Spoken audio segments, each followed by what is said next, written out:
Because of why I search the deep through endless nights, no time to sleep. The call inside I can't deny. I'll find the light because of why. Hey everyone, so when you think of Italy, you probably picture big, bustling families, right? Well, the country is facing something of a silent crisis these days, a lot of empty cradles. It's being called a demographic winter, and it's putting the whole nation at a crossroads. So what on earth is going on? Okay, let's start with just one number, 370,000. That's roughly how many babies were born in all of Italy last year. Now, in a country of almost 59 million people, that number is incredibly low. But what does a number like that really mean for the future? Well, it means the country has smashed a record, and not in a good way. It's a historic low. The population is officially in a steady downward slide. Now, this didn't just happen out of the blue. It's the result of trends that have been building up for years and have finally hit a tipping point. So the big question we're going to dig into is why? What are the real forces behind this? All right, the first reason, and honestly, it's a huge one, really just starts with the wallet.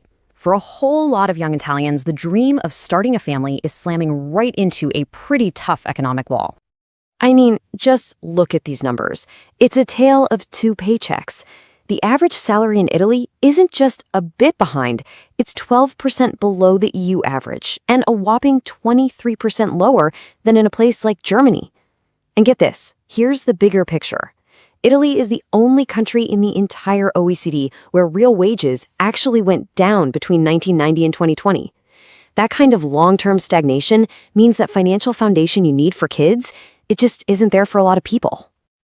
And this quote from Chiara, man, it just perfectly captures the human side of all that data.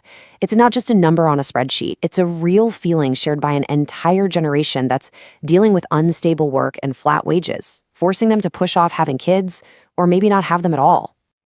And building on that, it's not just about what you earn, right? It's also about feeling secure with the roof over your head.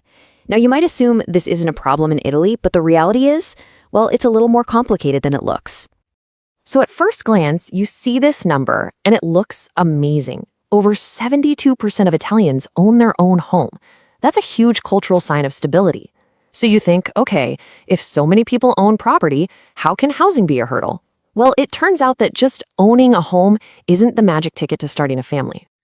And this is where we get to a really key idea, housing security. It's less about a deed and more about a feeling. You know, it's a psychological thing.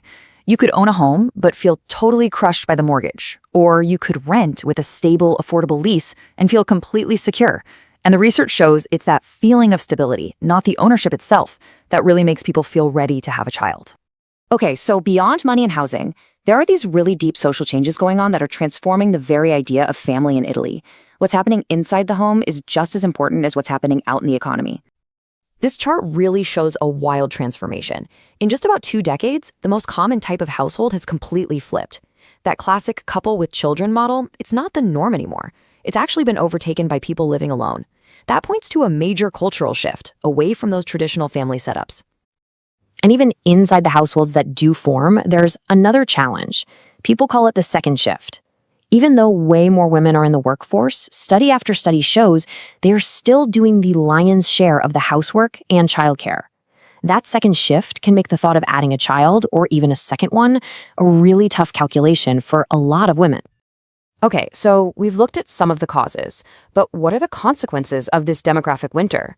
Well, the projections for Italy's future, they paint a picture of a really, really different country down the road. Take a look at these numbers from ISTAT, Italy's national statistics agency. The population is on track to shrink by almost 6 million people by 2070. But here's the column to really pay attention to, the old age dependency ratio. That's basically how many people over 65 there are for every 100 people of working age. And as you can see, it is set to absolutely skyrocket. And that leads us to this figure, which is pretty alarming. Italy's working-age population, the engine of the entire economy, is projected to shrink by more than a fifth by the year 2050.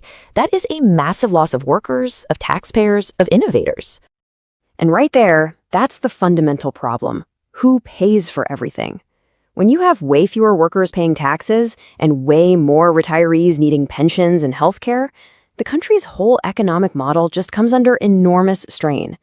Trying to fund the welfare state and spark any kind of growth becomes a gigantic challenge. So this leaves Italy with this massive fundamental question. Is the goal to try and reverse this trend with new policies and social changes? Or is it time to accept that an older, smaller population is the new reality and start totally reinventing the country's economy and social systems to match it? There are absolutely no easy answers here. So we've covered the economy, housing, and some big social shifts. But I'm really curious. What do you think is the single biggest factor driving all of this? Let us know what you're thinking down in the comments. And hey, if you found this explainer helpful for wrapping your head around this topic, please give it a like and subscribe for more deep dives just like this one. Thanks so much for watching, and we'll see you in the next one.